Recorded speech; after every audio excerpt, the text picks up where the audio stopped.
presented by Public Music Mathli.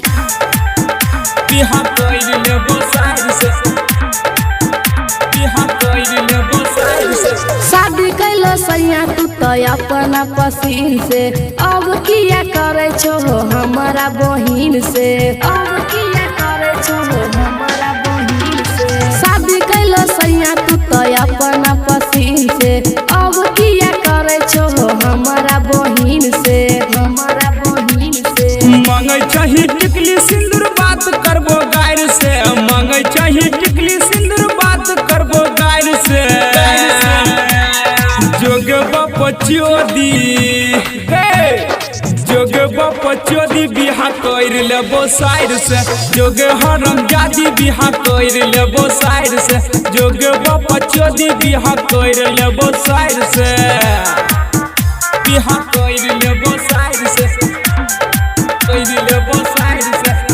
सैया हम नहीं जानलिया ऐसन करब तू पाप हो, नहिरा जैबै की कते माई बाप हो, नहिरा जैबै की कते माई बाप हो। सैया हम नहीं जानलिया ऐसन करब तू पाप हो, नहिरा जैबै की कते माई बाप हो, कते माई बाप हो। बेसी अकर बकर बल भी काट देबो कोदार से, बेसी अकर बकर बल भी काट देबो कोदार से।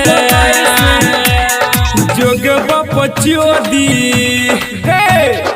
जोग बपचोदी बिहा कर लेबो साइड से, जोग हरम जादी बिहा कर लेबो साइड से, जोग बपचोदी बिहा कर लेबो साइड से, बिहा कर लेबो साइड से, कर लेबो साइड से।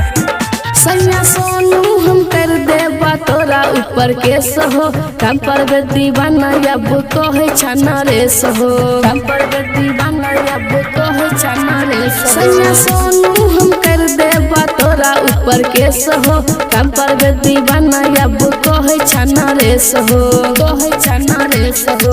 डर नहीं छे कोनो हमरा थाना या फौदार से, डर नहीं छे कोनो हमरा थाना या फौदार से। जोग बपचोदी जोग बपचोदी बिहा कर लेबो साइड से, जोग हरम जादी बिहा कर लेबो साइड से, जोग बपचोदी बिहा कर लेबो साइड से। पब्लिक म्यूजिक रिकॉर्डिंग स्टूडियो मरवारा चौक सिंघिया समस्तीपुर।